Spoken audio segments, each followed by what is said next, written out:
Soul, Rumble, Olaf. Yeah, okay, there we are. Now we're all set and live. Sorry about that. No Should be all good. worries. Should be. Yeah, welcome to the Beer League stream. I'm Ugh. one of your casters, Sir Pup, here with Zombie Bro. Hello, hello. Happy to be here. First time casting this league for me. Excited to see what everything's going to be popping out here. I have no idea what any of the players or anything play, like to do, lanes, names, even stuff like that. I tried to do a little bit of research, but got a little busy this morning. That's all right. We'll learn on the fly, adapt just like you have to in League of Legends. Of course, Your of strategy course. always changes. So it looks like our first pick here is Way. Now, I'm curious if that's going to be a support or a mid Way. I'd be very surprised to see the Hoy Sport. It seems very weak right now, especially after they nerfed a lot of the base damage, put a lot of that damage into the scalings, the AP on the, Q is where all your damage is coming from. The QQ especially got pretty heavily nerfed on the base damage, and a lot of the AP ratios are now the only thing actually doing damage on that. So it's very difficult to actually pull it off as an AP support nowadays. The Jinx is going to be, looks like the counter pick here. I'm not sure how this draft tool works. Pretty sure that's been locked in. Yes, yep, we're looking for the second pick here. Yes, okay. I'm guessing they'll pick. All right, that's probably the mid counter there. An Ash ADC. I love a good Ash. I always love a good Ash play.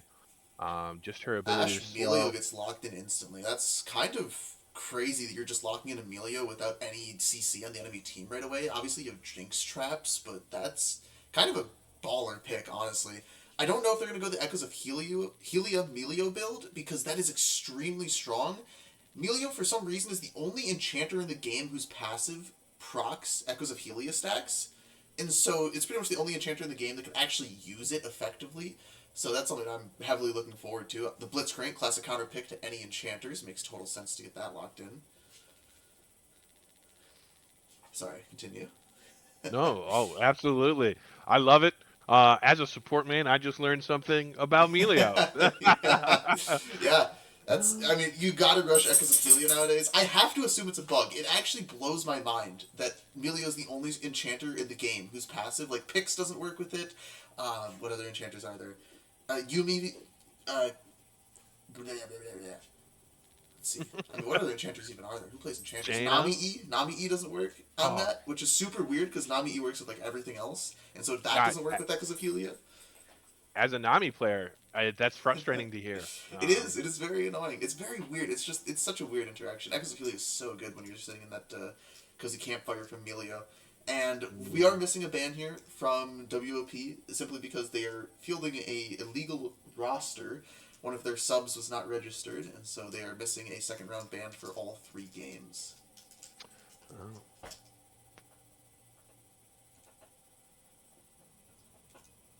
Let's see what else is going to get banned out here. We have the Rammus ban. Uh, Kind of interesting to see the Rammus banned here, just because you could also be looking to pick it up, and there's not too much heavy AD on either side. I'm just going to have to assume the WOP jungler is just a Rammus Vi player relatively, so you're just looking at those OPGGs and just banning that out. Yeah, yeah. That's the rough part about game one or week one is that you are going based off the OP.GGs, but that doesn't always give you the best information because sometimes you're just banning based off of mains rather than maybe who they're playing right now. Mhm. So it's always a little bit of a rough estimate on week one. Ooh, a cane. Okay, interesting. Sorry, one sec. Apparently I didn't get everything set up. I think my mic was doubled. Worries, no worries. Happens to the best of us. Now, I still really like this Melio Ash though because I love Melio's ability to buff Ash's attack distance, and with her Q proc, that just seems that could be a deadly combo. Of course, though, a Blitz hook doesn't matter your range if that Blitz hook lands. You're now playing a close range fight. I mean, absolutely. It's Blitzcrank. He's just known for being the best enchanter counter in the game. Any squishy champion, especially when you're looking at Emilio, Ash, and Hui. All three great targets for the Blitzcrank. Such a strong lock in here. The Kane was picked, obviously looks like Blue Kane into the three squishy champions as I was talking about, but after the Aatrox Volibear is picked up, I would expect this to be pivoted into a Red Kane, especially when you have the Melio available. That extra healing and shielding from Melio makes it super hard for the Kane to actually assassinate anyone. That goes for most assassins, especially with like Kane, one of my favorite champions in the game, just because you can choose which playstyle you want to go after the draft is over, which is just so helpful for drafting purposes. Yeah, that makes sense. All right, so we got the last lock-in with Moakai here. So I'm going to be curious to see if Worse on paper is going to be able to play that front line with Aatrox and Volley to protect their squishies against the Blitz, against the Moakai, because the Moakai can also help get that pick. And they, to me, Five Fishes has a lot of kill pressure here if they get that Absolutely. pick.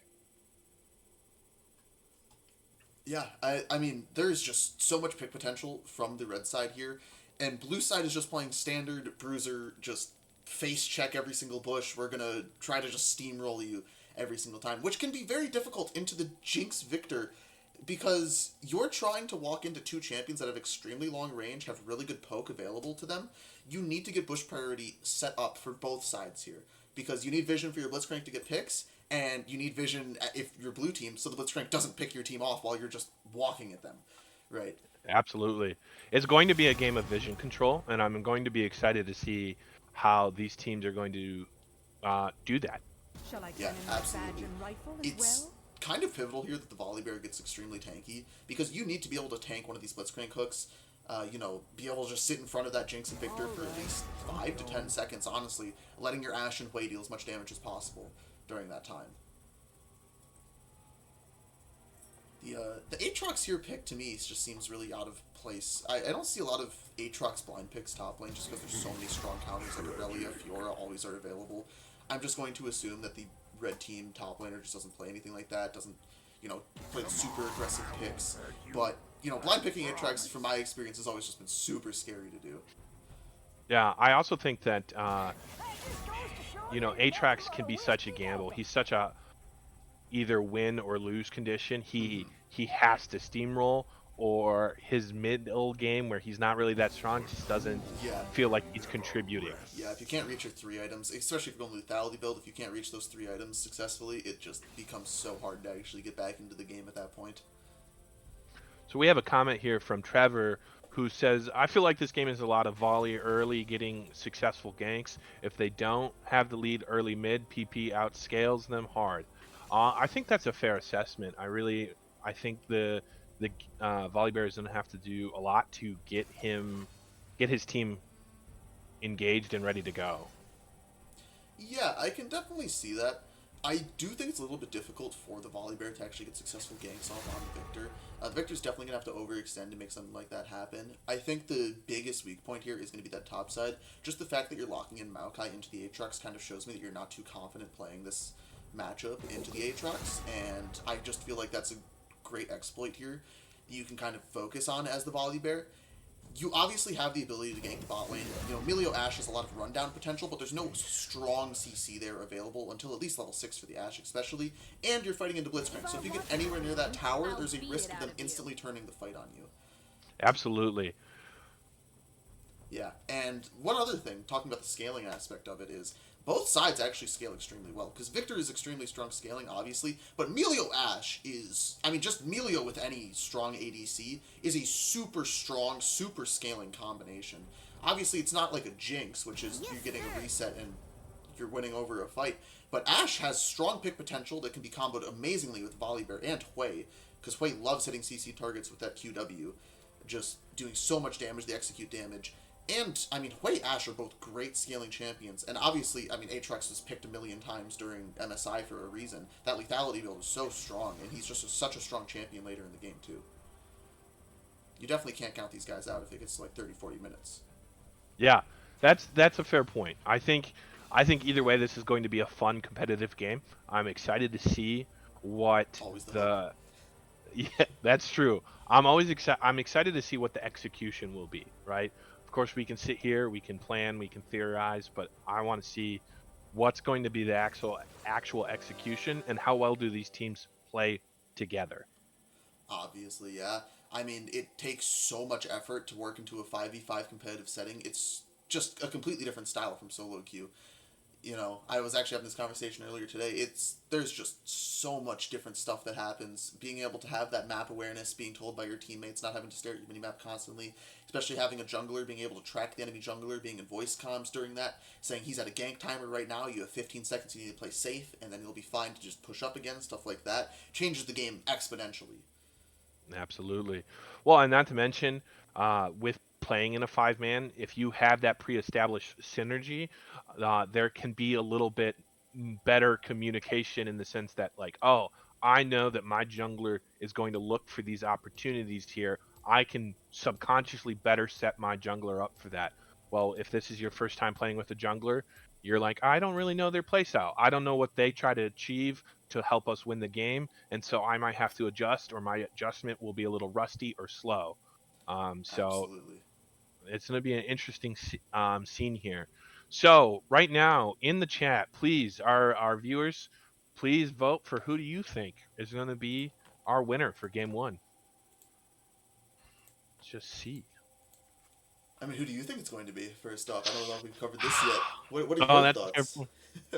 well. So Oh, I personally, I'm a big fan of Worst on Paper's comp. I like their comp a lot better, just because of like my style of play. I'm a bigger fan of Enchanter's supports. My mortal enemy, of course, is Blitz. So I'm excited more for their play. I like the front line. I like what they're trying to achieve. That being said, I do think Fishes have a really good competitive comp. So, how about yourself? I do definitely agree with some of that. I know the one thing that I've just pulled up chat on my own here, seeing PP win purely based on the fact that WOP is going to have a hard time getting to Jinx Victor. I don't honestly think that's true. Hui himself has such a long range, and Ash poke, especially with the Emilio passive, also has the ability to do a lot of poke. You're unironically going to be getting outranged in some of these fights by the Ash Hui, even as a Jinx Victor. And not getting on top of them, I don't see as a huge problem because who's honestly going to be your front line? In my mind, here, Maokai is going to get pretty far behind in the top lane matchup, and so he's not going to be able to just stand there in front of this Hui, this Ash, for more than like 3 seconds before he just evaporates. And that's usually not enough time for the Victor to, throw everything out there and just completely one shot someone like a volley bear at that point. You're definitely going to be having to look for the Blitzcrank hooks. If the Blitzcrank can't land a hook onto the Asher Hui, I think the game goes to WOP in some of those later game team fights. Excellent, excellent. And I see we have some differentiating opinions here in the chat. Some people, of course, voting different. Either way, at the end of the day, this is going to be a fun, competitive game, and we're excited that you're here to witness it with us. Of course. Glad to have everyone here always. Yeah, I'm So while excited. we're, oh, go ahead. Yeah. Yeah, I mean, it's my first time casting a game in this league. I'm excited to see the level of skill happening here. Most of my history with casting comes from high school and dealing with, I don't want to be mean, but mostly silver players at that point. I've definitely casted a few higher game lobbies with Master Plus, entire teams, but those are few and far between, especially nowadays. Yes, yes. Yeah, I have a background as well in casting high school games, mostly silver as well. Of I course. did in a previous league that I was in, I did a guest cast once, and that was fun. So I'm excited to see this is my first season as well. My team just played last night, Nice. um, and we struggled, and unfortunately we lost both our games. But here's to a 3 game series this time. Let's make it fun, I got places exciting. to be. Speak for yourself. No, I'm Well, joking. your I'm place is always here for the here. long haul. Oh, that's a good Aatrox skin. I like that. That's a very Okay. clean. Make sure this is all working. Oh no. Oh, it's fine. We're not in game yet. No, we it's just a coincidence that we both Oh did god. high school. We don't know each Uh, other. what's happening? So, well, Zombie's getting it set up here. I'll just entertain the chat. Oh, wrong window. Yeah, I did coaching for esports. I coached League of Legends, Rocket League, Valorant, and Smash Bros. And then we would cast those as well. Um, that was a long time ago. I've since retired. Casted this earlier. What happened? Okay, we are officially loaded in. Um, the cast hopefully will catch up here. Okay, we're We missing. apologize. Oh, and we're in. We are in. There's a level 1 fight happening. Well, no, there's not. We're all recalling. Okay. There we go. And let me just move this beneath everything. And there we All go. right. Yeah. And I'm caught up to the live here as well. Okay.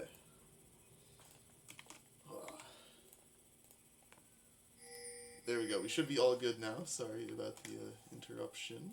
Oh, It's all about the experience. and there we go. Okay. That should be it. Yes, perfect. It is all about the experience.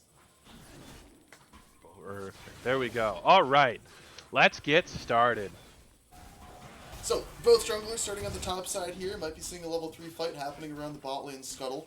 I would definitely expect... Oh, the Blitzcrank, speaking of! Getting a hook early on. You can't resist not to in the area in order to capitalize too much on the hook. But definitely good poke onto the Melio. You know, it's definitely surprising to see the Ashe play so passively, especially after the Blitzcrank hook was used. As Melio Ashe, my biggest recommendation I can have, I mean just playing with Melio in general, is the moment a hook champion, doesn't have to be Blitzcrank, uses their hook level 1, even if it hits, as long as it's hitting your enchanter, most of the time the ADC can just walk up and start auto-attacking that support, especially if, in this case, the Jinx is playing so far back. Yes, yeah. Doing those counter trades always helps a lot. Victor, though, getting a nice shove in mid, was able to actually get a ward onto the Raptors here, now knowing exactly where Volibear is. Kane, skipping his bot side camps, looking for a dive bot lane or something? Is he looking to invade? I'm actually confused. I'm excited. Yeah, it looks like they're going for an early potential. Doesn't seem like they saw anything worth, so he's going back into his own jungle. It is nice now that Red Side does have vision of the volley. Yeah, of course. I do also believe the Kane was able to step onto that ward sitting in Tribush here, right by the Volibear. My command keys aren't working here. Whatever. We'll just use directed camera. As we are at the bot side of the map here, Volibear...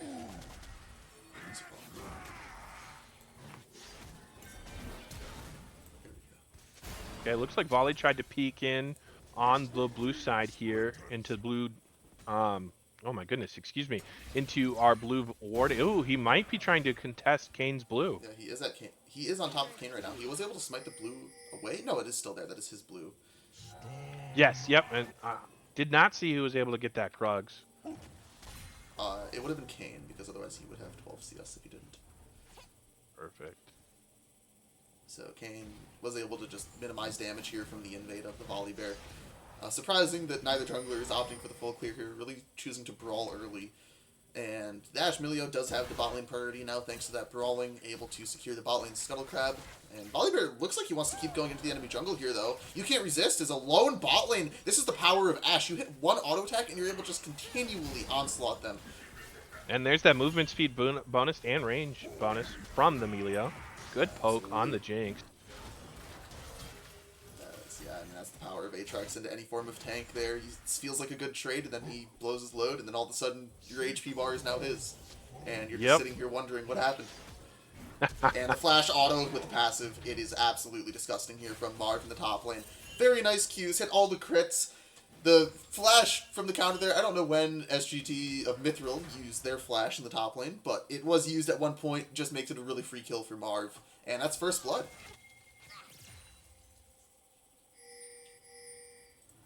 Yes, a first blood at pretty early in the game at 440.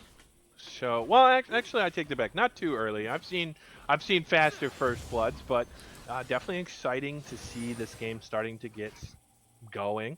I'm excited to see what Aatrox is going to do with this lead. Uh, Volley here invading the jungle. It looks like Volley's going to try to play that aggressive, but Kane also invaded. So, jungles are trading. Yeah, vertical clear happening here from the junglers. It's kind of surprising that Maokai, I don't think, understands what's happening here. As the Kane, when you're invading the enemy jungle, you should know exactly where Volibear is most likely going to be and should be warning your top laner of it in this situation. And it looks like the Maokai is just going to be dead again here. The ultimate was popped from Marv. Walking forward, SGT of Mithril has no flash still. And Marv should be able to get some auto attacks. The W lands. The chains will not connect, but the Q is back off of cooldown, able to pick up the second kill of the game at the top side of the map. And this is what I was talking about earlier. It's an absolute disaster in the top lane. It's just, Aatrox is such a strong champion. You pick a tank into it, and it's just not going to be a good time for you. Especially one tank as weak as Maokai right now.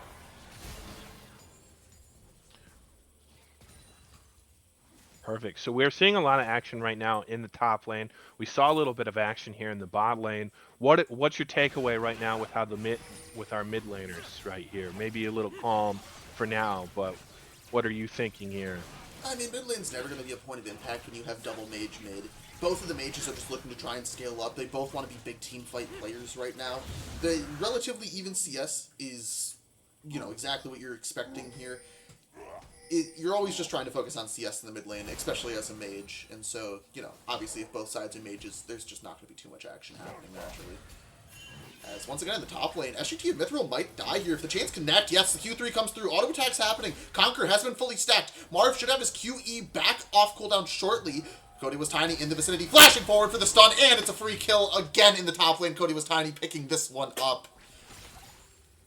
Oh, man, how do you ever play this matchup as the Maokai? This feels so bad. Blitzcrank looking for a hook, though. Onto the Ashe. Ooh. Really good turn. Cool J has to flash away. I always love doing that as a support, baiting the pick, thinking you're going to take someone else. You're going to go for the Melio, but secretly, the whole time, you're going for the person off to the side. It's one of the best plays to make as a support. Yeah, and again, Zesty going for it. This time going right onto the Melio. The choppers are going to land. Auto attacks coming through. Melio is such a shaky champion, though, is able to die. You can't resist. Hits level 6 now. Cody J, or Cool J, sorry, I can't read. Cool J has also hit level 6, used ult in the last fight. That's why Melio was staying alive for so long. You can't resist, has to flash away, though, as the power of Ashe once again shown. And Jinx Rocket from downtown, not even giving his jungle the kill for showing up. No participation trophy for you. Double kill All right. the Jinx. So we have power on the top side, and we have some power and some kills on the bot side. So this action is starting to take place. I'm excited. Looks like, not to be missed, Volibear was able to get grubs well on the top side there. So that's giving Worst on Paper some pushing power here in the future, even now. So Volley taking red, well, Kane's also taking red. See, that's why I couldn't play jungler. I'm not skilled enough to invade. I like the security of my own jungle. Yeah, I can totally understand that. And sorry guys, I know my mic's pretty bad, especially for compression. It sounds a lot better in Discord calls and stuff, but there are no default settings for this mic outside of it, and I don't know how to change stuff like that in OBS.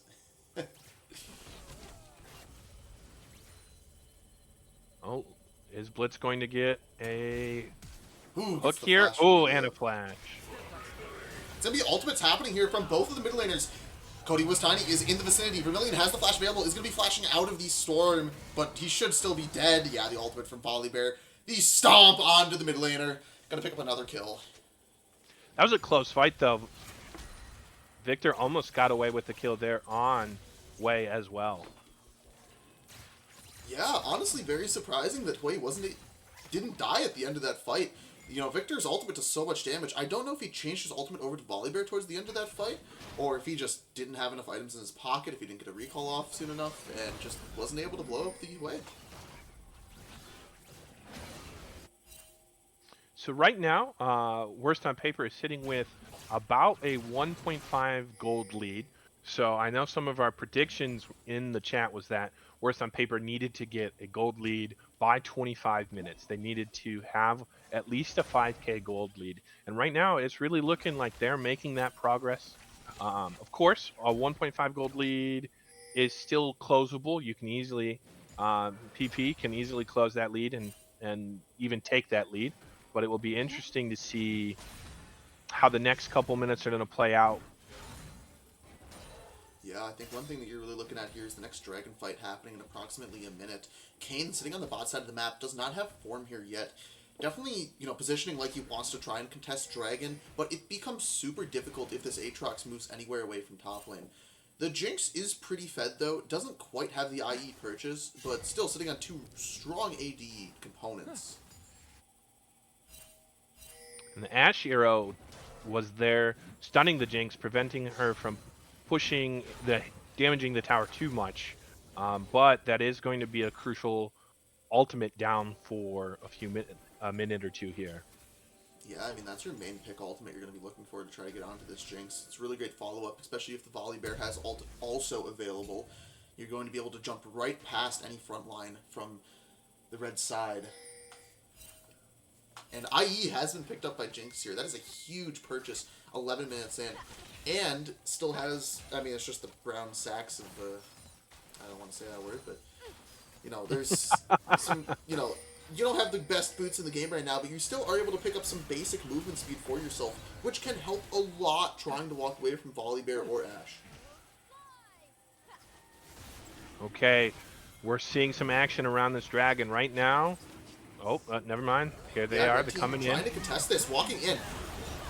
The hook goes right onto the Volibear. The Volibear flashes, but he's going to die instantly. Marv teleport behind, has the Q2 available. Another flash used. Vermilion has flash down. Marv didn't want a Q3 flash to try and pick up that kill. His ult has run out. Flash forward from Zesty Queso, trying to continue the fight. Eating forward from Marv. His Eclipse Shield is not enough. Huge shutdown onto the Jinx. 4 kills now available for them, and this dragon is theirs to suit. And just like that, in a matter of 2.5 minutes, the gold lead has shifted from Worst on Paper to PP. Yeah, absolutely. I mean, the Volibear just walks in, gets one shot immediately, tries to flash, doesn't even get the ultimate off.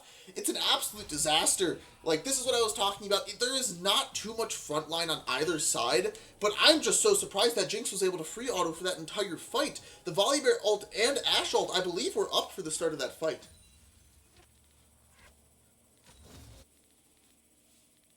Well, it does look like right now Volley's going to be able to take his second round of grubs. Kane might be trying to get there in time, but I think they'll clear it no problem. So on the bright side, as a secondary prize, WOP will keep their pushing potential alive with 6 grubs. Mm-hmm. Yeah, one thing that I'm definitely scared about is this Ashe build. I don't know what they're building now that they have a recurve bow. Does Trinity build out of a recurve bow? I don't think so. Do you have any idea? I do not. Yeah, I mean, a lot of Ashes like to build Trinity, but it's honestly such a bait and really bad item, especially in the current meta with crit items being so strong. You should just be building normal crit on Ashe, like just IE into whatever other crit items suit your fancy. Ashe just scales so well with crit, and now that the new items are here, I think you're kind of trolling building this, if I'm going to be honest. That's fair. Yeah, I think crit is really strong right now. I mean, look at one of the best people to benefit from that is Caitlyn. She was banned this game, but she is strong right now in solo queue. Mm-hmm. She benefits it from the crit. She also benefits from just the straight AD that's given to her from those items. I mean, yeah, absolutely. So many crit champions coming back into the game after just completely reworking most crit items. So, 6 grubs has been taken by blue side along with this Rift Herald. That is usually enough to take down any tower. Does about 80% of any tower's HP, the full Herald charge plus all the grubs. If that doesn't get cleared off, most towers will follow that. So that's a very nice pickup. You should be able to get a bit of extra money in your pocket here. You have to be a bit careful down here at the bot lane. Surprised SDK is not looking for a hook under this tower as Jinx is so strong, and you do see the rest of the enemy team on the map. Looks like Kane wants to try and get a play happening here mid lane. Doesn't have form still. Just trying to get a few more orbs. Gets 2 on a pickup and a flash. Go to Jay. Does get hit by the hook. It's going to be a huge ultimate from Blitzcrank to stop the shields here. Frosted Mini Meeps. Sorry, I had to read that name again. Frosted Mini Meeps. Amazing. Does have the Cozy Campfire on themselves, and now that ability is down. The cleanse immediately coming out here from You Can't Resist, and Cool J will fall. The passive should be able to pick up another double kill at the bot side of the map. Blue team trying to make something happen on the top side also, but it's just not looking too great for them. Aatrox pops the ultimate, trying to live, flashes away. Q1 coming through. Q2 will follow him back, and he is able to live. You know, it doesn't look too bad at the top side of the map, as it's only Volibear falling when it could have been so much more, but you have to remember, at the bot side, there was just a tower dive and Jinx picked up 2 more kills. So it's not looking too great for him right now. Not at all. PvP is totally taking away, starting to steamroll that lead. Their win condition on this Jinx right now is 6-0. Clearly, that what it's going to be moving forward is protect the Jinx, which is always my favorite style of play as a support. Is let's protect my ADC. I carried them at the beginning. It's time for them to finish the fight. Yeah, absolutely. So, I mean, looking at complete item here on the Ashe, it is going to end up being that Kraken Slayer. One thing to remember, Kraken Slayer no longer actually has any crit on it, so not the greatest item anymore if you're not just building straight on hit. So, unless we see a Ginsu's Rage Blade, that's not going to be amazing. Jinx was able to pick up the Spectral Cutlass, I believe is the name? No, Phantom Dancer, not Spectral Cutlass. That's something completely else entirely. The Phantom Dancer has been picked up by Jinx. Not a bad item. I was expecting the, oh god, why can't I think today? Multi-shooting item. The other cheap AD item that has crit. Runon's Hurricane. Runon's Hurricane. It's going to be a flash here from Zesty K, so on to Cool J. Cool J getting killed extremely well, though. Kane having to walk away, should end up falling here. One more auto attack from Volley. Cool J will fall immediately as Vermilion's in the other side of the fight. Gets a huge E across the enemy team, followed up by the Jinx Super Mega Death Rocket. And, I mean, top lane doesn't really matter right now. Marv's dealing a bit of damage to the tower, but a huge mid lane play just happened. That's another kill on the Jinx, 1 on Victor to boot, and that makes this so much more difficult to play when all the kills on red side are exactly where you want them to be. Zesty Queso looking for the hook here onto Marv. Has the ward. Oh, dashes right into the hook. And he tried to kill. Traps follow. And the Pengu dab to follow it up. Good hook. TP is really starting to pull away even more and more. It looks like... He's looking for another hook here. On a Snover Raid. It hits again! No traps available just yet, but the stun will follow from Victor this time. And it's another free kill. Man, Blitzcrank might just be the best champ in the game. Oh, that hurts. That hurts to hear it, but right now he is absolutely delivering. He has almost 100% kill participation with 11 assists. He is helping getting his team across to that finish line. He put his Jinx in this win condition, and he's going to make sure that Jinx is going to keep carrying this game. Yes, absolutely. Looks like both mid laners here are going for the full burn build via Blackfire into... what's it called? God, Leandre's, yes. Oh, God, not my day. So, yeah, that build is relatively good, but honestly surprising to see that build when you have no tanks on either side. Obviously a Maokai, but, like, does that even count at this point? He's 0-3. I feel like That's you'd true. just be better going for a little more pen, pure AP power, but, I mean, it's fun to watch your opponents burn, so can't really blame that. As Jinx just picking up all the money on the map. Well, you're going to dedicate your resources to her.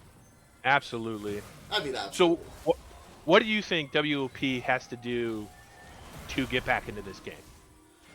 I mean, it seems super simple. You just have to kill the Jinx. Obviously, there's a lot of steps that lead up to that, but I think the main power here is you're trying to just hit a really nice Ashe ult onto the Jinx, followed by Volibear.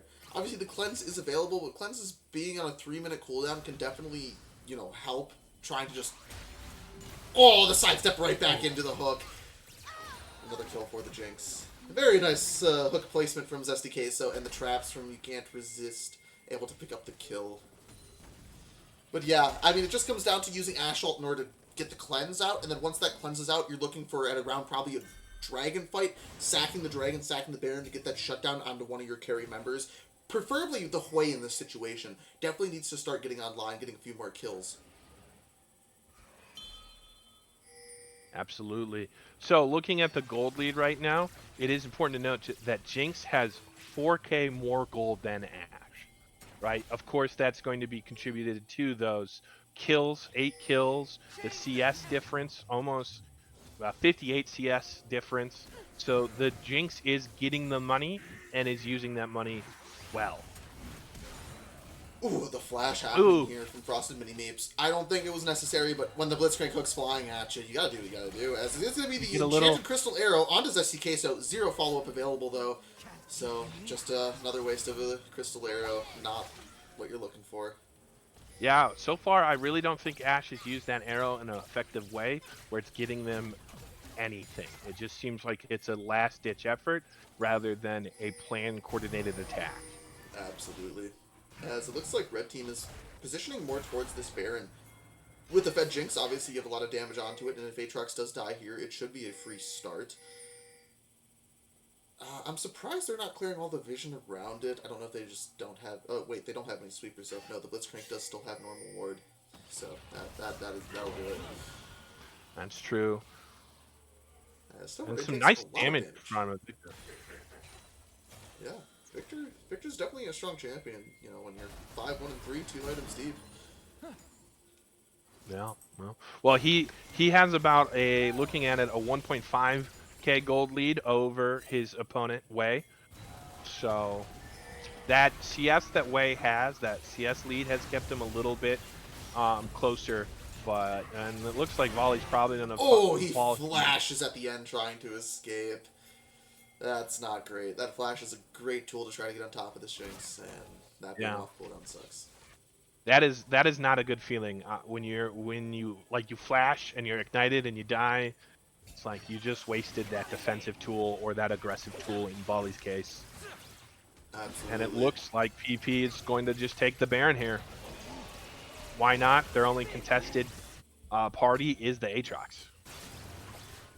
Yeah, I mean, Aatrox has 2 items, lethality build, gonna be relatively strong, but into a 3-item Jinx, 2-item Victor, I mean, you get blown up instantly no matter what you do, especially when Zesty Queso is right around the corner looking to hook you, as he is able to hit this one, lands right onto him, should be another burst, this time going to the Kayn.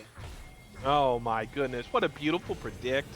Had to make up for that miss that he had on the Melio earlier in the mid lane. Absolutely. I mean, incredible plays from the Blitz here, just landing every single hook. The Enchanted Crystal Arrow, though, happening onto Victor here. No flash build from Cody was tiny. Is he going to be able to get the stun happening? Going to be the shutdown onto the Ashe, just auto-attacking to death, and will end up dying to the burn. Victor. Oh my goodness. Yeah, I mean... Victor says... Go ahead. Yeah, I mean, 800 gold onto the Ashe. You'll love to see it. Sadly, no, don't. Oh, my... Yep, the Victor says, if I'm going down, I'm at least taking one of you with me, and he takes the Ashe. My dog. So, you have the Ashe building the Trinity Force now with the big amount of money they just acquired, and you're just gonna not feel any damage with this Ashe build, which is one of the reasons I hate it. You'll be a little bit tankier, obviously, but you just don't deal damage with this Ashe build. Yeah, well, so it's important to note that with that Baron, they were able to get 2 towers. They got both mid and top, and then they were able to secure dragons. So they're absolutely using their power of the Baron to secure objectives. Mm-hmm. Otherwise, WOP right now, they have that pushing potential with the 6 scrubs, but they've only gotten 1 tower. It looks like they might get bot here. They did. Okay, so they did. I was quickly corrected, but still, I would like to see maybe a little more objective control from WOP. Yeah, I mean, they do definitely have the ability to kind of deathball this comp up a little bit. Volibear should be relatively tanky enough to tank a single Blitz hook and try to make the fight, you know, turn maybe onto the Jinx. But the biggest issue is they're trying to 1-3-1, and it's going to be a 3v3 at the top side of the fight here. They Super Mega Death Rocket. Jinx is going to be joining in shortly. They have to try and wrap this up. Enchanted Crystal Arrow onto Kane. He's not going to be able to get the ult off. Will end up falling, but the Jinx is just sitting there, auto-attacking for 3. Able to pick up a double kill at the end of that. It is going to be a 1-for-3 at the top side of the map. I don't know any player like the Kane, like the support, who would gladly give their life for the 1v3. Every time as a support, if I die but we walk away with 3 kills, it's going to be just it's a win in my book. I mean, absolutely. The Kane was trying super hard to live there, but got hit by the cross-map Enchanted Crystal Arrow, and for like 4 seconds was just sitting there staring at his monitor, praying that someone saves him. Alas, he is going to be the only one to fall in the team fight, and I mean, you can't be too upset when your team is this far. Absolutely. Now, it's something I like to point out, being, as I've mentioned a few times, probably at an annoying rate, as a support main, I have to talk about our warding here, right? I want to talk about the warding. So, Blitz does have a lower ward score than the Melia. However, I would argue Red's warding capabilities are higher level than what WOP is. It just feels like Red's doing a better job at controlling vision around objectives and around their pushes, so they're not caught off guard. I mean, absolutely. One other thing to notice is wherever the Jinx is going, the Jinx is always walking over a bunch of allied wards, trying to make sure this Jinx does not have any random volley bear sitting in a bush ready to flank. You know, if an Enchanted Crystal Arrow does end up hitting this Jinx, they'll still be totally fine, even if they're stunned for the full duration. They probably won't even have to use Cleanse in any of these situations. They're always sitting at the most, safest spot every single time. Thanks to all of this vision score, they're able to know almost exactly where everyone on that enemy team is. Absolutely. And just for our chat here, we are sitting at a 8K gold lead. The flash from Emilio. The hook will land on the Marth. Marth flashing away. It is going to be Cody going in. A bit of a miscommunication there. Cody's just going to get one shot immediately, ulting away. Stays alive for half a second longer. Burning down from Victor. It's 2 kills so far. Jinx with a bunch of passive procs. A 3rd kill falling as absolute disaster strikes. The game has to end one way, but that's just not how you want it to. It feels so bad when that happens. As that's the case of taking the risky way around, but I mean, you can't walk up to the Blitzcrank, so that's totally fine. he might take the risky one, but he doesn't fear the evil that's on the other side. The flash forward, the hook onto the way, and I believe this is just going to be game. You have all 5 members here in the mid lane. Respawns still have 10 seconds on Volley Bear. You could definitely push to end with the Jinx passive on these towers. Yeah, I think this is a wrap up here. There's not much they're gonna do. Everybody's healthy. Blitz gets Ash another looking hook. for it. Going to take one down as the Blitzcrank falls because of Campfire trying to keep Ash alive, dealing as much damage as possible. Cody goes in, dies instantly. Jinx is just too strong, focusing their sights onto the Ash. They'll fall next. Marv in the backline, chains connect but don't pull, and Aatrox falls. An ace for the red team, triple for Jinx, and game 1 going to PP. Absolutely. What a beautiful game. What a beautiful game there. PP was able to calm their nerves in the first couple minutes there and just absolutely steamroll the Jinx. And Jinx did what she did best, and that's complete demolition of WOP. Absolutely. Okay, next lobby looks like it's going to be made here shortly. Yes, it's important to note that our teams are allowed up to a 10-minute break here, so we might have just a slight break. But at the same time, they might just go right into it. Yeah, I mean, we'll just have to see whatever they so choose here. I have the spectator link, so we will probably be getting thrown into this. Let's see, there we go. Yes, that was a deathless ADC run. Absolutely devastating.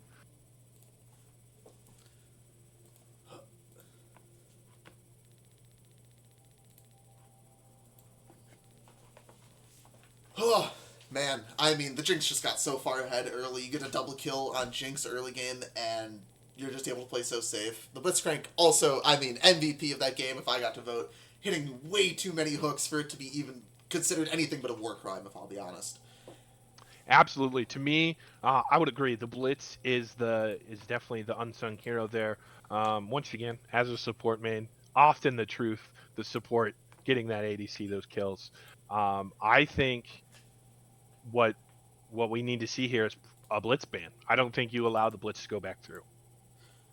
I mean, absolutely. Especially if you're just going to be blind picking the Emilio with the Blitzcrank open. Now, especially that you know the opponent's looking for that pick, because you know some players just hate playing hook champions, so you can get away with it. But when you know the opponents are going to be looking to play some hook champions, that's a great band to look for.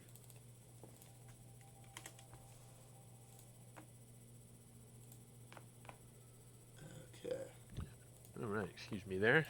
And allergies are starting to seep through. Never a good time. that time of the year, it's back. Yes. A disaster. Yeah, I mean, it looks like we're trying to hop into it right away here. Yep, and it does look like WOP is keeping blue side, while PP will stay red side. Now, because of like my skill level, I'm only a plat. I'm a big fan of red side. I like the what red side offers. There's the Caitlyn band again, not surprising. Mm-hmm. Yeah, I mean, the Caitlyn gets banned out here.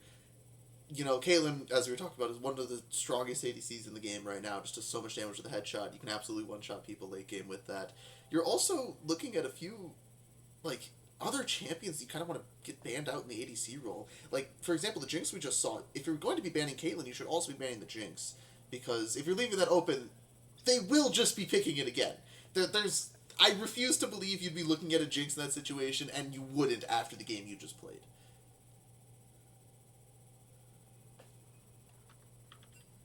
Ugh.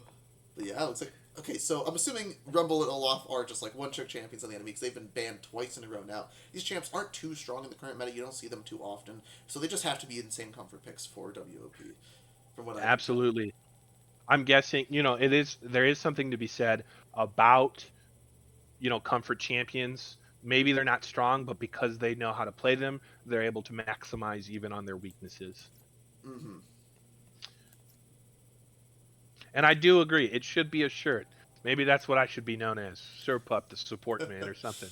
I think it's As you great. know, he's a Or support we man. should get a counter every time I cast. How many times bet some points or whatnot, some streamer points? How many times is Surpup going to say as a support name? Yeah, I mean it makes sense. I'm surprised they're banning out the Ashe here. I would assume as blue side you're just looking to first pick the Jinx at this point.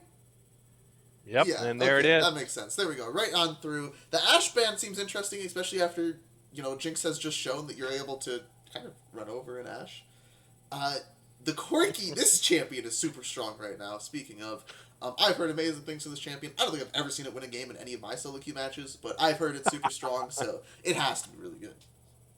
Well, the AD scaling now of Corki is pretty aggressive. So I'm excited to see if this is going to actually go through, and it switches to Maokai. The weak side legend. And Oh, Corki and there's just gets picked Corki. right away. They Okay. just teased us a little. Then Yeah, we're had to still play with locking our into Corki. heartstrings. Don't worry about it. I'm going to be interested what we're drafting here from blue side because Corki's an ADC now, right? Like most people just play him ADC, Hail Blades, Emax, and you just walk at the opponent. From my knowledge. Yeah, yeah. I so far I've mostly seen him as an ADC, just because I think his hybrid damage has disappeared. And there's the Melio again. Yeah, the Melio gets picked up again. Something that they're, I guess, very interested in drafting. I am honestly surprised that after seeing the Corki, you're still going with Emilio, as Corki is relatively vulnerable to more of the engage style champions. I mean, just because he's super low range and super squishy. Obviously, his ultimate's got good range, but his auto attacking is one of the lower range in the game. And he only has a single Yeah, dash move to get out of there, no movement speed bonuses or anything for him. And the Pike instantly picked as the counter to Melio. That's an insane pickup from my experience. Obviously, an assassin into a squishy champion is great, but then you're playing Pike into one of the scaliest team comps I've seen so far as a 1-2-3 for blue side. And that usually doesn't end too great. So we'll have to see how amazingly ahead Pike is able to get his team in the early game here. absolutely. As the Ram is going to be banned away again. Again, I don't know if it makes too much sense. I just have to assume that the enemy jungle likes playing Rammus because you have a Maokai and a Pike who Rammus has a little bit of a hard time getting on top of, and the Corki, I mean, yes, it's an AD, but every team comes to have an AD, and if Rammus was always going to be your main pick, and if you see a single AD champion, Rammus would be the best champ in the game. So, Absolutely. And just for those who are joining us, just in case you're joining us for game 2, WOP does not lost a ban, so they only have 4 bans because one of their players was not registered for today. So they unfortunately suffered a penalty, costing them their 5th ban. yeah, it's pretty unfortunate, but at the end of the day, Ooh, just Lilia. losing one band's not too bad, especially if it's in the second half. Yes, yep. Lilia, that's one of my jungle on my team. That's one of his personal favorites. Oh, nice. A shout out to him on Now we his know what to ban. Lilia. Yeah. Oh shoot. Thanks for leaving. Yeah. So yeah, the Skarner has been picked up here. This is one of the strongest, if not the strongest, champs in the game right now. I think by win rate. I'm pretty sure this in the jungle is just absolutely disgusting. I see it a lot top lane too. So Yeah. that champ is still just really good. Skarner is one of my mortal enemies right now. He was able to 1v5. Ooh, and maybe a And miscommunication nothing or was picked up here from the blue team. let's see in the chat if they drop it here. Way, there's So Way's their pick, and yeah, we're still missing. Widow C picking. You suffered a ban, but that doesn't mean you have to suffer a missing champ. It's not a 4v5 game. That is how it works. Oh, they picked Way twice. It's the new meta. Oh, genius. Why didn't I think The of that? one for all strategy. Hecarim is Heck. the champ, and then it looks like Red Team also has to pick a champ, but they'll probably just pick it in the actual draft. Oh, it's all It gone wouldn't disaster. It wouldn't be the Drafting beer tools. league with a little bit of chaos. Yeah. Well, it looks like we're all done with the draft, though. The red team just has to decide what their final champ is, but hopefully we'll be able to get into the draft, because now we gotta wait, 5 more minutes till the game actually starts. Which is always a blast, always a blast. Syndra is the pick. Ooh, I love a good Syndra Interesting. play. So the Victor was open again. Surprised they're not just going for that same pick. It seemed to work very well for them last time. The comps are still very similar. Syndra just has a little bit easier to land CC, but not as much damage. A bit of burst with the ultimate, but team fight damage is not going to be as wide. My main concern right now for the red team is just their team fight damage. You have the ability to maybe get 1 or 2 picks in the fight, but unless those picks are on to the Hui and Jinx, it's going to be pretty difficult to continue those fights, especially after the Syndra's, blown their entire load and they're just sitting there throwing a Q every 4 seconds, hoping to God the enemy just walks away from them. Yeah, I think they're going to be relying on the key poke and then the Syndra stun and the Pike finish up, clean up. I'm going to be interested to see what PP's combo's going to be, how they're going to be able to execute those combos as well. Yeah, I mean, it seems like a really big range difference here on the side on the teams, because WOP has insane range with the Jinx and Hui, and unlike last game, there is almost 0 range on red team. Syndra is going to be your longest range champion, but even Syndra is, in the mage pool, not considered one of the longest range mages in the game. So Absolutely that not. could be pretty scary to kind of fight into, because Jinx Melio, super long range, Hui obviously extremely long range with his QW, and EWs, all that sort of fun stuff is able to just keep your opponents at bay for super long.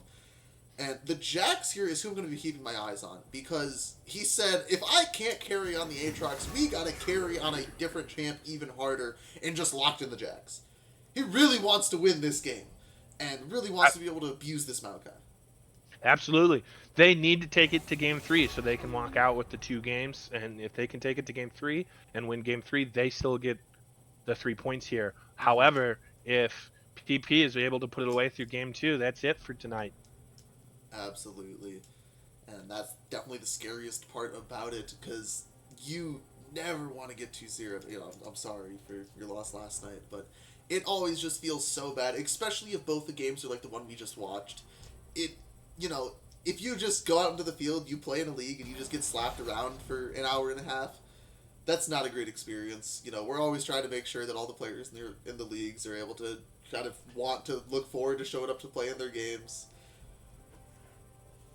Absolutely. But at the end of the day, we're here to have fun, and I'm confident both teams are having fun. I'm excited to see what WOP is going to do to adjust their strategy, how they're going to go into game two. Where my team is a personal big fan of the reverse sweep. It's a more exciting story. Of Maybe they were just course. trying to give PP the advantage, so that way we can see the crushing reverse sweep. It's pretty genius. Yeah, creating storylines is always a fun part about playing League, especially in more than just best of one series, and you got the best of threes or best of fives happening.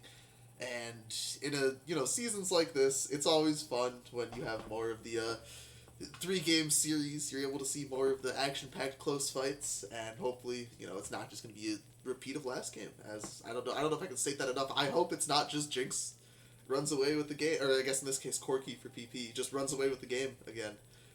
Absolutely. Ugh. So yeah, Now I now do. 3 minutes. I'm Yeah, I'm really excited to see this game. Syndra is probably one of the few mids that I can actually play, so I'm always excited to see her played at a skill level above my own. So Mhm. I'm excited to see what PP's mid is going to be able to do with the Syndra.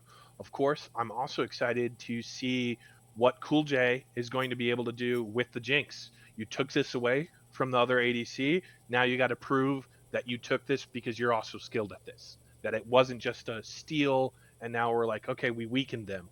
We're taking this because we want to utilize this as well. Absolutely.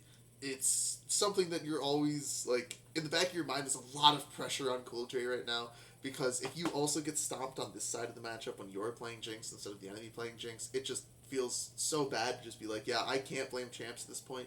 It like you just don't have any excuses, and there's nothing worse than not being able to blame your teammates or champions in League of Legends because once it's your fault, the crushing weight of reality sets in, and no one wants to be in that situation. But that's okay. I believe in Cool J. He's going to keep Me it too. nice and cool. Absolutely. And you have the Melio here. Absolutely. You have the Melio here, which can help a lot with the Jinx. Looking forward to not having the Melio fall behind insanely hard early game and able to actually use the Echoes of Helia that is so strong on this champion while the Jinx is just auto attacking.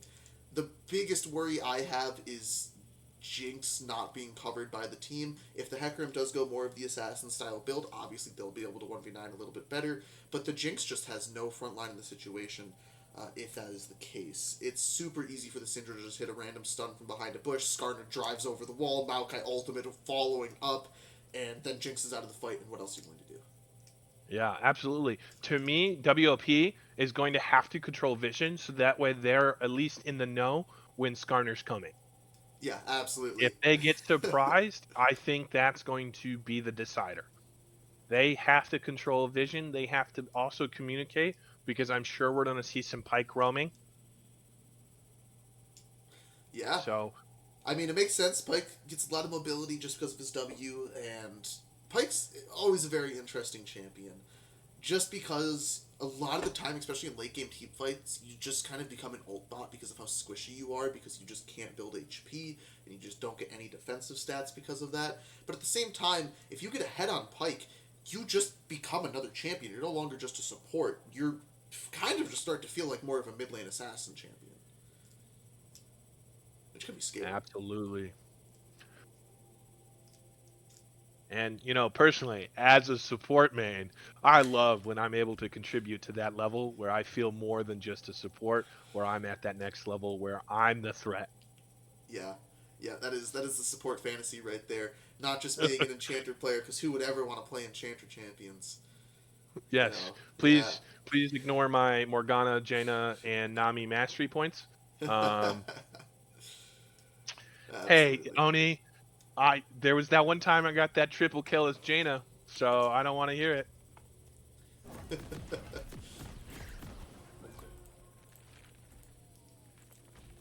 As we hop onto the rift, we're hopping onto the rift. Yes, yep, we're in here. Well, the stream isn't. Oh, The that's stream will be here that's in my just a concern. minute. There we are. Okay, now we're all on the rift together in one big happy family. I don't know why it takes so long for the OBS to actually capture the League of Legends process. 30 seconds until minions spawn. Technology. It's fascinating. Absolutely.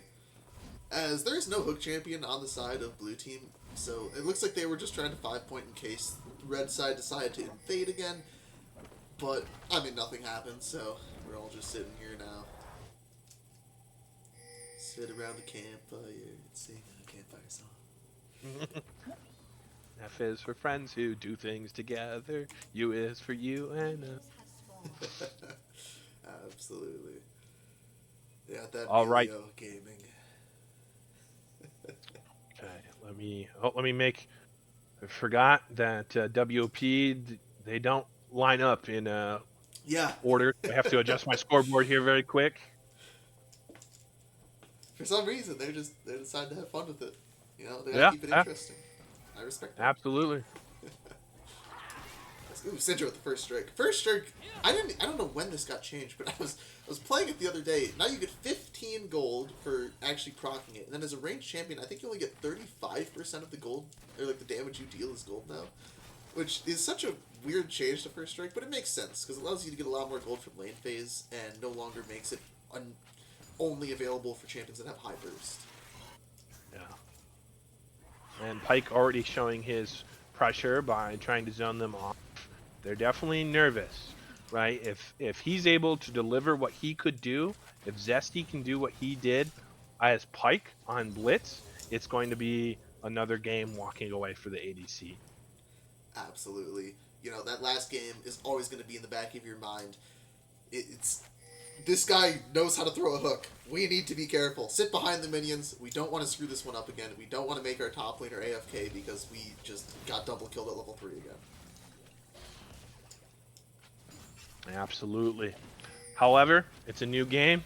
Time to play it. It's still very much people should be taking it as it's a 0-0 game. That way they don't psych themselves up. That's a good deny there by the Melio. Yeah, a really nice kick and an amazing trade here for the Jinx Melio. That hurts a lot getting those trades onto, you know, short range champions like the Corki and Pike, as they do definitely have a harder time fighting if they don't have all in potential anymore. Yeah, absolutely. Also, very important to note, Syndra getting that deep ward again, allowing red side, allowing PP to keep vision control on the Hecarim.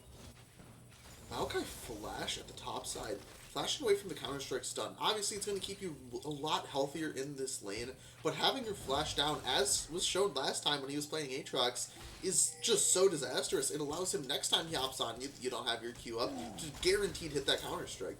And he can always just flash Counter-Strike you now, knowing you can't react to that. We might be looking at a fight here.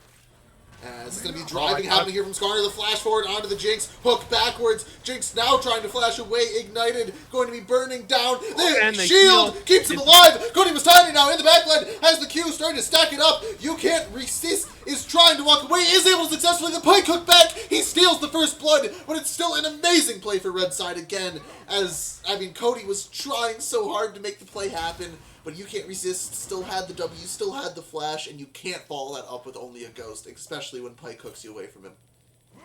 Absolutely. And looks like that was a minute faster than our previous first blood. So this game might be seeing some action quicker. We'll see if it keeps on that same standpoint.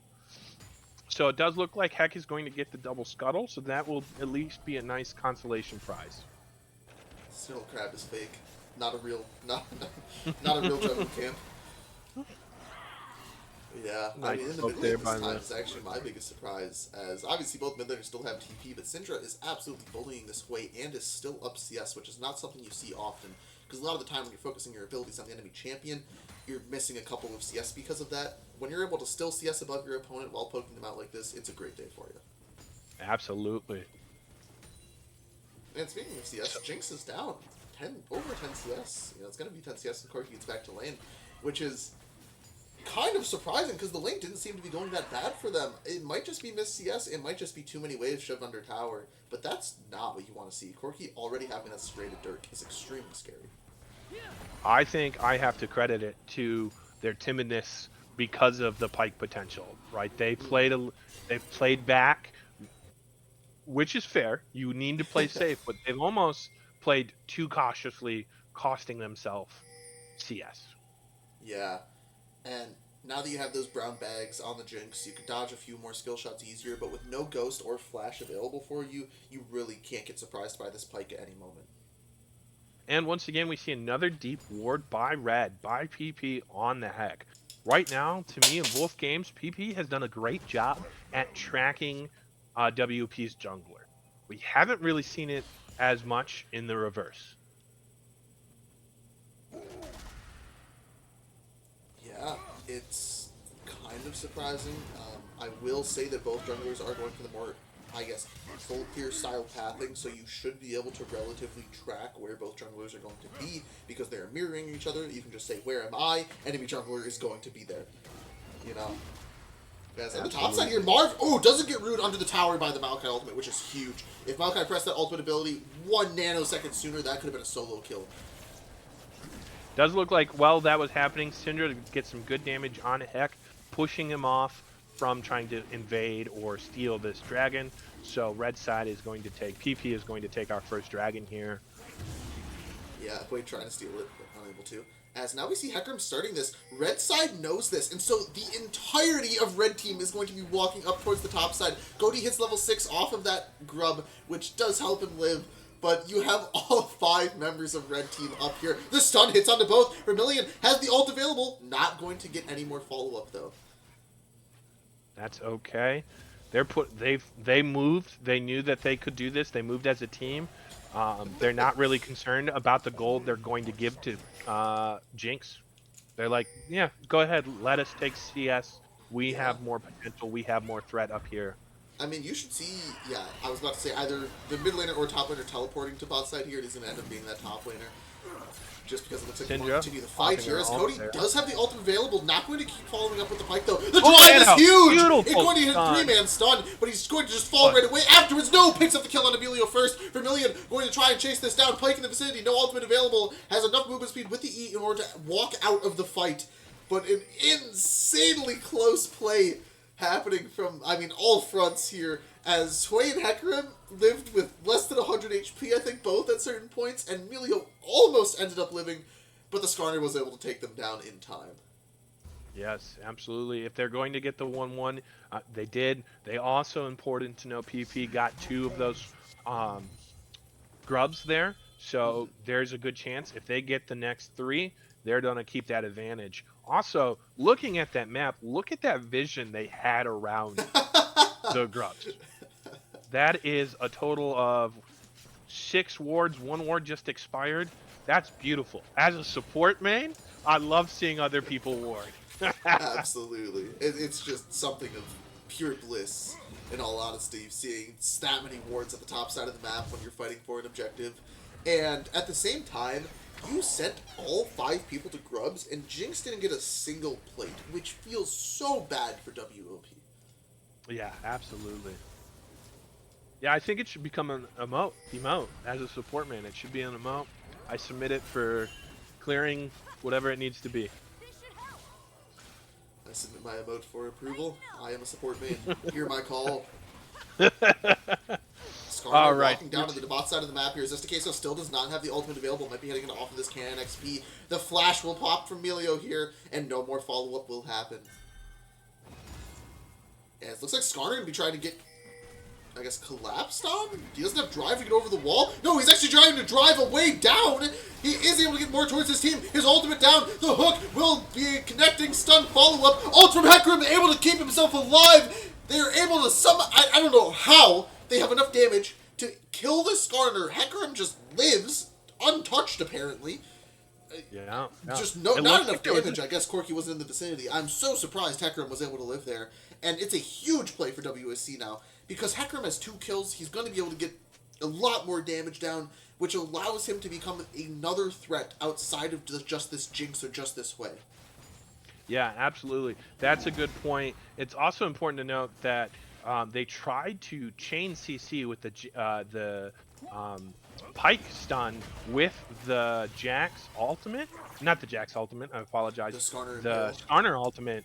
and it did not work that way. So it almost, in a way, kind of Oh, they wasted. cancel the W with the Melio kick.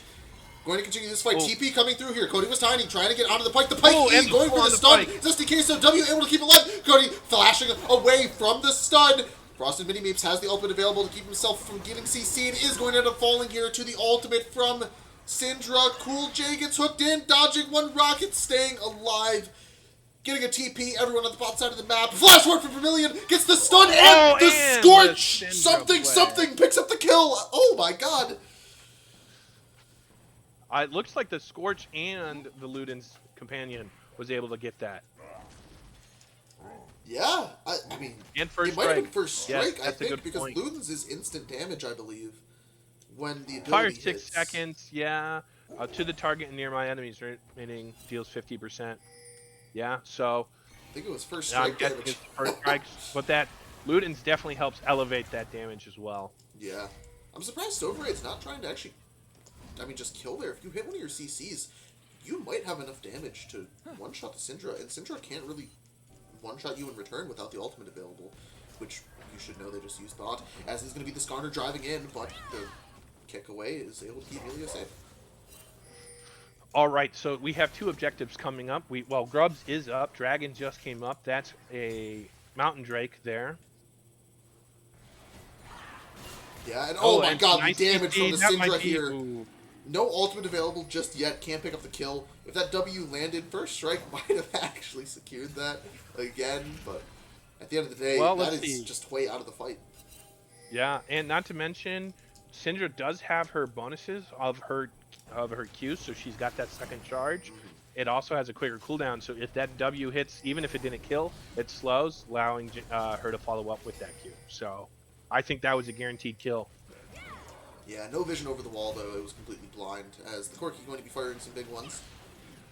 Not AP build, as the Impale hits the ocean itself, trying to pull Poseidon from the depths. Going in! Oh, gonna get taken by the Corki!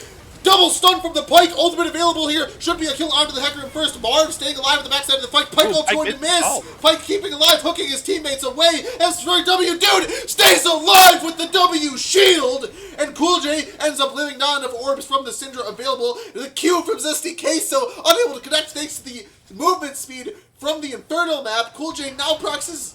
Oh, and he dies. And the Corki snipe. Well, that might be game. Hey, to quote a great movie called Independence Day, I hear no fat lady. The game is not over yet. We've seen plenty of comebacks in our time, I'm assuming. Maybe not in Beer League, but maybe in previous experience. Yeah, it's solo queue, Oh. you know, the enemy team always comes back when you get a lead, so you never know. Absolutely. So I'm guessing our next fight is going to be around Grubs here. Yeah, I mean, it seems like we want to have a lot of fights over these objectives here. Syndra, though, being able to pick up the Search, and, I mean, just another mage component on top of that is going to be so strong. Does anyone else have a complete item? Oh, yeah, both junglers do, and the Corki does. Well, the Corki's item doesn't count. Opportunity's way too cheap. Yeah. So we do see just to break down our gold league between champions while we're waiting for something to happen. As something Jax, almost happens. yeah, Jax has about 100 gold lead. And something happens in the mid lane. Cool J gets hooked, stunned, and a kill over to You Can't Resist. There we go. Our Heck and Skarner are about even. We have, of course, a gold lead on Syndra, a 1.5k gold lead. Corki has a 1.5 gold lead as well, and then Pike has about 0.8k gold league. And Wei was lucky there. Wei almost gave Syndra a bigger gold lead.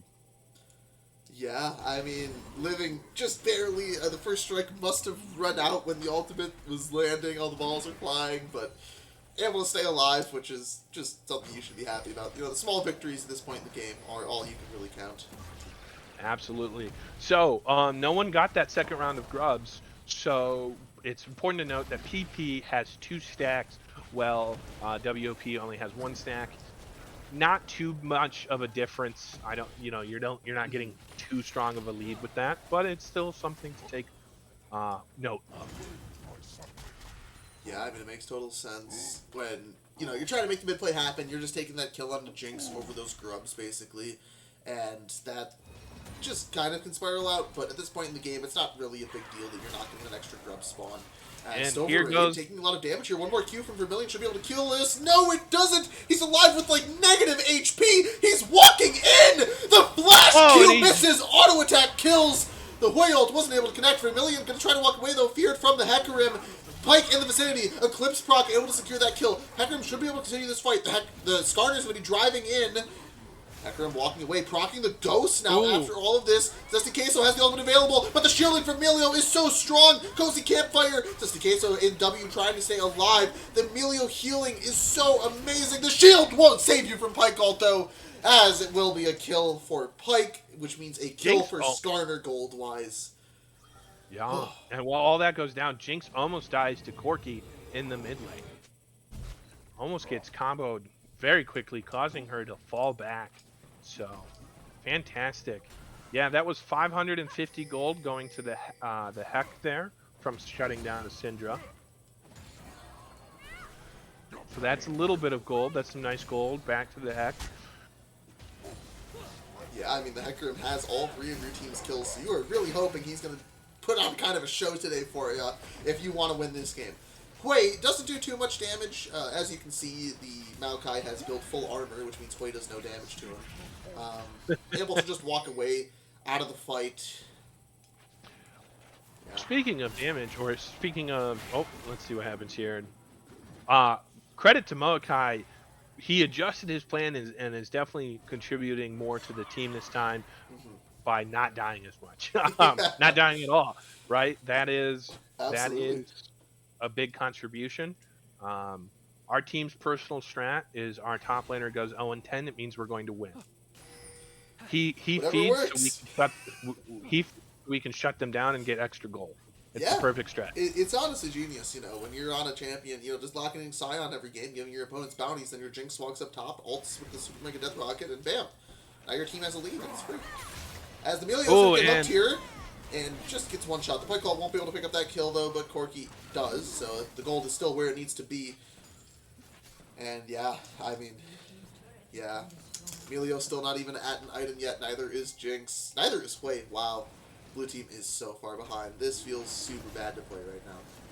Yeah, there is a 6k gold lead right now in favor of PP. PP is going to also secure another dragon. If I remember correctly, PP controlled the dragon, and I think they got 4 drakes completely. I don't think WOP even secured a drake. Yes, I believe that is correct, and it looks like it is going to happen again. Thankfully this time, WOP,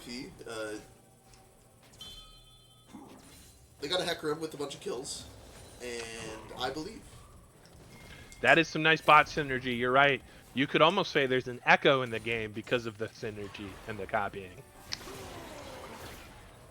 As Hecarim I'll be here for all my puns. It is forced to ult over the wall away. Oh.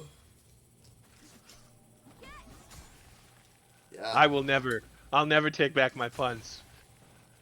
You live by the pun, you die by the pun. Now, what do you think WOP has to do to get back into this game? Another draft.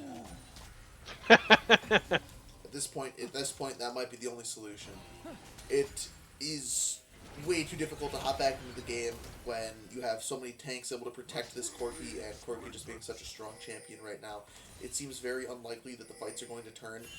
In reality, I think your main win condition here is Jinx gets to 2 items.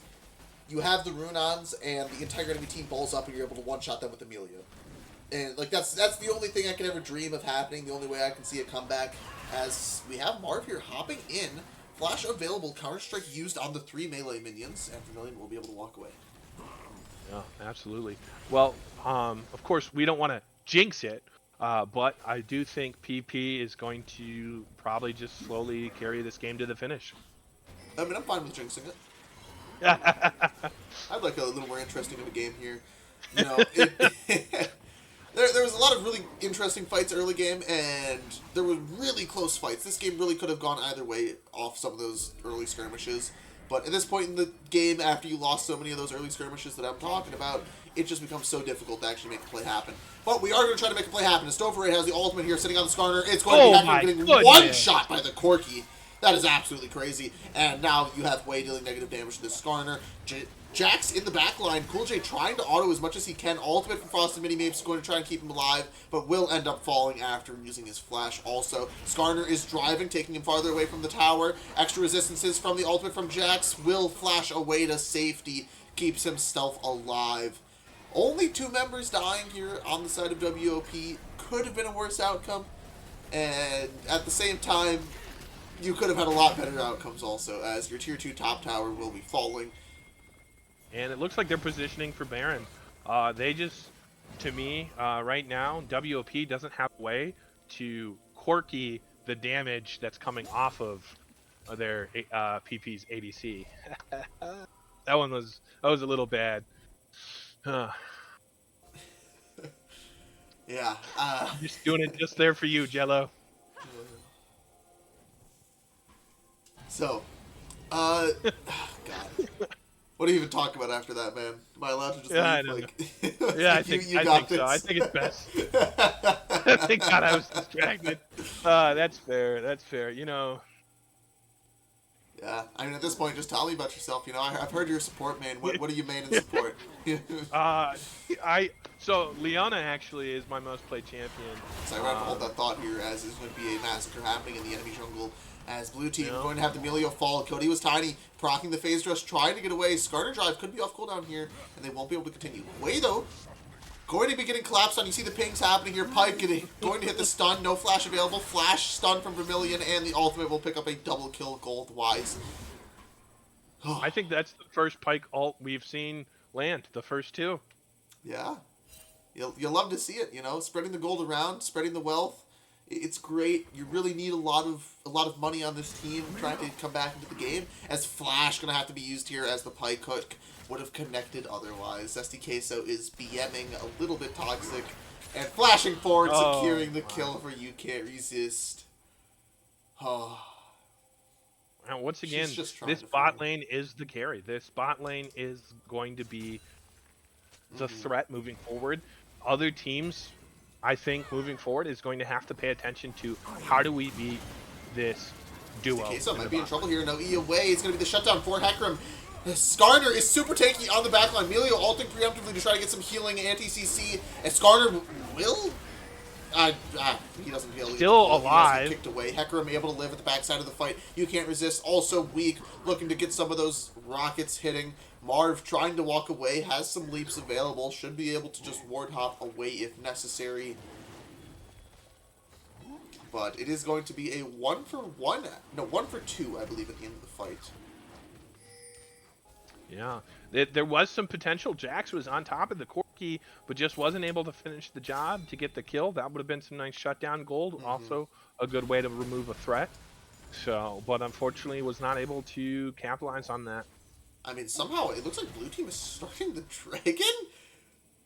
I think that's a bit yeah, of a they're on it. The here. smite goes over to they're here. able to The soul will be contested. Vermilion going to be taking a lot of damage here. SDKso trying to get the slows. Ultimate will not kill, but he will end up falling to Syndra anyway. Stoverade going to be the next to fall in this fight. Maokai doing his job of being a CC tank bot in the back. SDKso wants to keep going though. On to Cool J. Not going to go for anything past that. No, they got the heck. They got the way. They might as well. They lost the Drake, so let's go secure Baron. Yeah, Baron going to be taken here. I don't see any contest. Maybe Super Mega Death Rocket is the most insane snipe we've ever seen, but otherwise it just seems uncontested Baron for Red Team. Syndra's getting a little low. If that rocket comes at the right angle, that could be a nice shutdown. And it hits the Skarner. And it hits the rock. Yeah. He's just a little bit too tanky at this point in time. He has his 2 Exodia items. So, Leona main, yeah? Yeah, absolutely. Absolutely. How about yourself? I think it's pretty well known what I play, but we haven't heard. I myself play most champions in the game. I have a lot of time on this game. I play pretty much every role, just cycling through them myself. That's fair. So yeah, I'm E1 right now. Had a rough day yesterday. Okay, that's all right. That's all right. How long have you been playing League of Legends? About 6 years. Okay.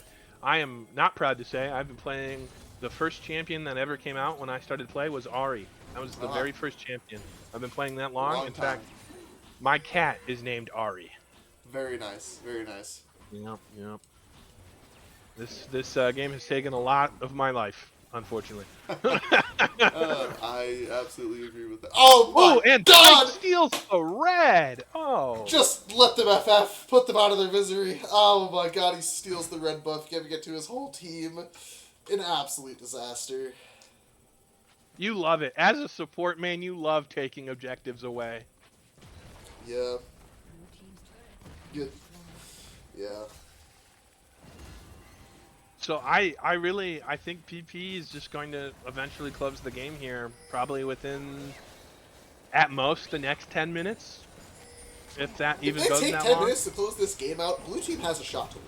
As Marv going, has the flash, Counter-Strike, the cleanse is going to be used here. You can't resist, going to get feared back, pulled back into the team. He Oh will my be taken goodness, down. the Huge Corki! shutdown out of the Jax, but the Skarner impale onto 2 under the tower. The tower is one demolished rock away, but he's not going to be able to get that. The Pike ult will connect. Pike's First here, one comes Pike through. misses Cross the ultimate mini-beams, will be reset. the next to fall in the fight.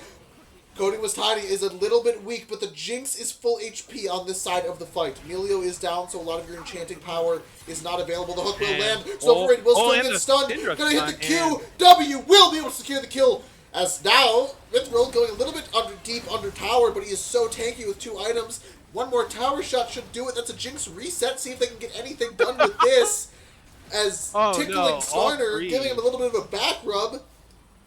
I hope he's paying extra for that one. All 3 of PP got stuck on the Jinx traps. Yeah. And still nothing was able to happen. I think the main thing of them getting stuck on those traps is the Jinx didn't die. And we will Yeah. take that. Yeah, I think, you can walk away with that going like, okay, hey, I lived.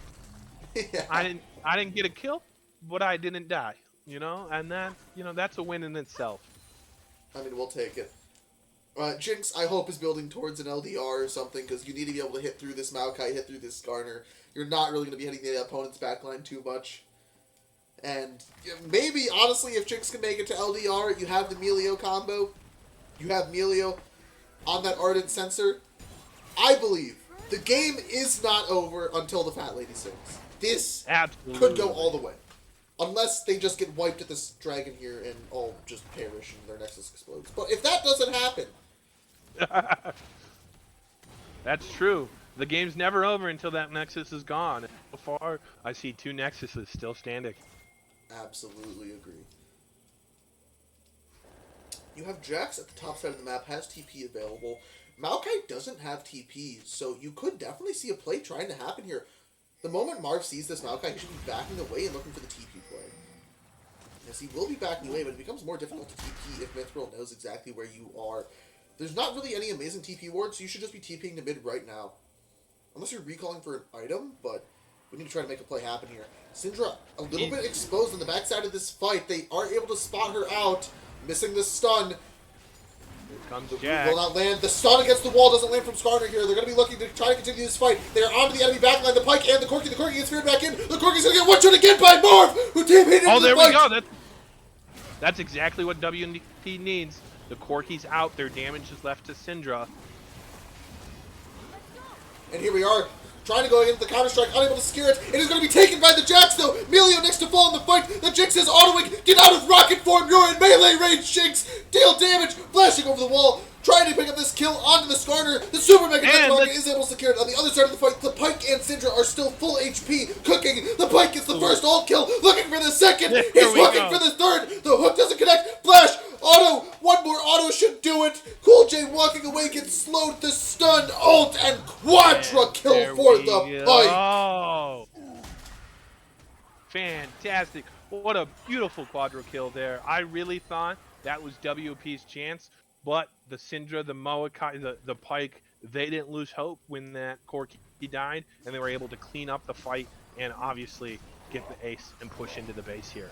Yeah, as Queso's looking for another one, looking for the fifth. I don't think it'll be a penta, and it especially won't if Syndra takes the kill.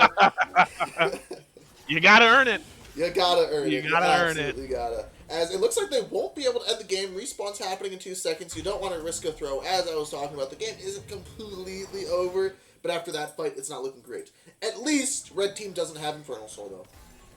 Yeah, I think if PP gets the Infernal Soul, it's going to be a very quick end to the game, right? Because Syndra's burst power, Corki's burst power is just going to be absolutely next level. And I don't think with Heck, even with Heck and Jax, they're not going to be able to withstand against that explosive power.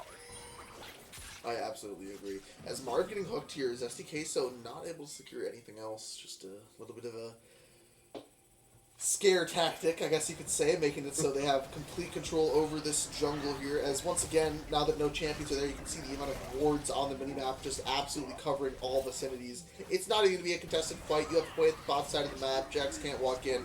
The Baron will be slain here. With super minions mid, they have a high chance to just end it on this Baron push. Yeah, absolutely. Yeah, Heck and Jax. It rolled off my tongue weird there, and I was a little caught off guard. Thought I made a slight mouth typo, as I like to say. Um, but Blue Side was able to get at least a tower. That gets them some objective gold. But at this point, I don't think that objective gold really contributes that much. I mean, of course, gold is gold. It's a good way to get back into the game. But it's a 9K gold difference. Of course, plenty of teams have won with being in a gold difference.